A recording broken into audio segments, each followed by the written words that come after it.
देखो इस क्वेश्चन में क्या गिवन है, पीएनसी का क्वेश्चन है कैट का प्रीवियस ईयर।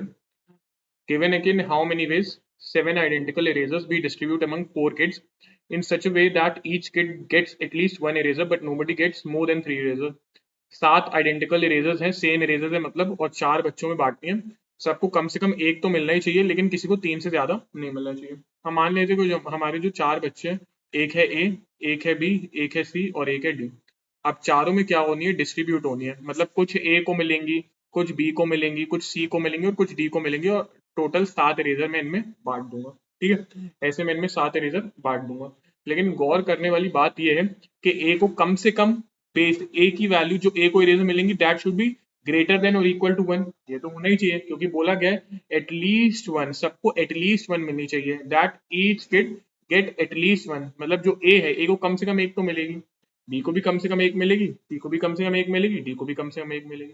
ठीक है, मतलब जब भी हमें ऐसे कुछ बांटने वाले का केस आए, मुझे आइडेंटिकल चीजें बांटनी है 4 बच्चों में, तो मैंने ऐसे लिखा 4 बच्चे हैं, A plus B plus C plus D, 7 चीजें बांटनी। ठीक है, ए बी सी डी की वैल्यू कम से कम 1 तो होगी। ठीक है, मतलब A plus B plus C plus D, अब कितना हो जाएगा, ये यहाँ पे मैं कितना लिख दूंगा, 3 लिख दूंगा। मैंने 3 क्यों लिखा, इसकी वैल्यू 1 तो होनी है, मुझे पता है इसकी भी वैल्यू 1 होनी है, पता है इसकी वैल्यू 1 होनी है, 1 हो सकती है, 1 से बड़ी भी हो सकती है, 1 है और 1 से बड़ी भी हो सकती है, तो ये जो 4 है ये वहां जाके माइनस हो जाएगा।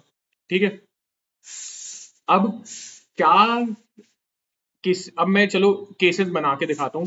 केसेस अगर हम बनाए किसी की वैल्यू, ये 3 मेरे को चीजें इसमें अब डिस्ट्रीब्यूट करनी है, इसके मैं वेज कैसे कैलकुलेट कर सकता हूँ। देखो क्या होता है, 3 गिवन है, प्लस के साइंस काउंट करो, इसका फॉर्मूला भी होता है पर ये ज्यादा मेरे को सही लगता है। 3 4 5 6, 6 आ गया, और प्लस के साइंस कितने, 3, तो 6 ही 3 कैलकुलेट हो जाएगा, ये इसके वेज निकल जाएंगे।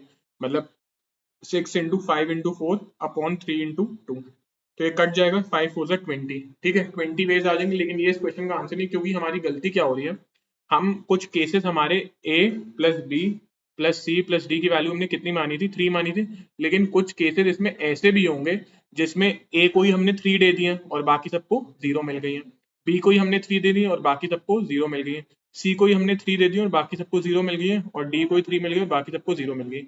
अगर ए को 3 मिल गई, ए को पहली 1 मिली हुई थी, तो अब ए की कितनी हो जाएंगी, टोटल ए की कितनी हो जाएंगी, 4 हो जाएंगी। अगर ऐसी बी को 3 मिल गई और इधर उसको 1 मिली हुई थी, तो टोटल 4 हो जाएंगे। ऐसी सी के केस में 4 हो जाएंगे और डी केस में 4 हो जाएंगे, और हमें नहीं चाहिए किसी को भी 3 से ज्यादा मिले, तो ये जो 4 केसेस हैं ये हमें क्या करने पड़ेंगे, माइनस, ये एक्सक्लूड करने पड़ेंगे। ठीक है, तो टोटल 20 केस बन रहे थे, और 20 में से जब 4 आप हटाओगे तो आपके पास 16 केसेस निकल के आएंगे।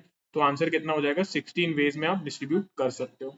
16 वेज, 16 इसका आंसर होगा, मतलब ऑप्शन नंबर 1। हो सकता है थोड़ा अभी भी समझ ना आया हो, लेकिन कमेंट करना, और डिटेल में एक्सप्लेन करूंगा कुछ 3 4 क्वेश्चंस के साथ, तब तो आ ही जाना चाहिए।